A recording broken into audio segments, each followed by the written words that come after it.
Vypin block panchayat 2024-25 വർഷത്തെ ജനകീയ ആസൂത്രണ പദ്ധതിയുടെയും കൃഷി വകുപ്പ് ആത്മ പദ്ധതിയുടെയും ഭാഗമായി കർഷകർക്ക് പുഷ്പകൃഷി പരിശീലന പരിപാടി സംഘടിപ്പിച്ചു. വൈപ്പിൻ ബ്ലോക്ക് പഞ്ചായത്ത് പ്രസിഡന്റ് തുളസി സോമൻ പരിശീലന പരിപാടി ഉദ്ഘാടനം ചെയ്തു. ഫ്ലോറികൾച്ചർ വിഭാഗം അസിസ്റ്റന്റ് പ്രൊഫസർ ഷെറോൺ ഫെർണാണ്ടസ് പരിശീലന ക്ലാസ് നയിച്ചു. യോഗത്തിൽ vice president KS Sajid, സുബോധ Shaji, EK Jayan, block panchayat പ്രതിനിധികൾ, കൃഷി വകുപ്പ് ഉദ്യോഗസ്ഥർ എന്നിവർ പങ്കെടുത്തു. നല്ലോണം പോയിട്ടേതാണ്. പക്ഷെ അതിന് ആ താമസം ഓണത്തിന് കറക്റ്റായിട്ട് നമുക്ക് വിളവെടുത്ത് നിൽക്കാൻ സാധിച്ചില്ല. ആ ഒരു കുറവ് ഇപ്പൊ നമ്മുടെ വാർഡിലൊക്കെ നമ്മൾ കണ്ടതാണ്. അതുണ്ടാകാതിരിക്കാൻ കൃഷി ഓഫീസർമാർ ശ്രദ്ധിക്കണം. ഈ പുഷ്പകൃഷി തന്നെ പഠിപ്പിച്ചു പോയ ആളാണ് ഞാൻ.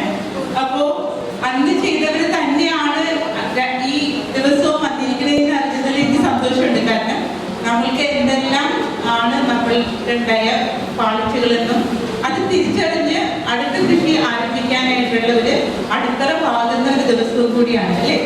അപ്പോ ഇന്നത്തെ ഈ ക്ലാസ് ഞാൻ ആദ്യത്തെ അതിന്റെ പരിശീലനങ്ങളോട് ബന്ധപ്പെട്ട കാര്യങ്ങൾ പറഞ്ഞതിന് ശേഷം നമുക്ക് കഴിഞ്ഞ വർഷത്തെ പ്രശ്നങ്ങളും കൂടി ഇവിടെ ചർച്ച ചെയ്തിട്ട് ഇന്ന് പിരിയണമെന്നാണ് ഞാൻ ആഗ്രഹിക്കുന്നത്.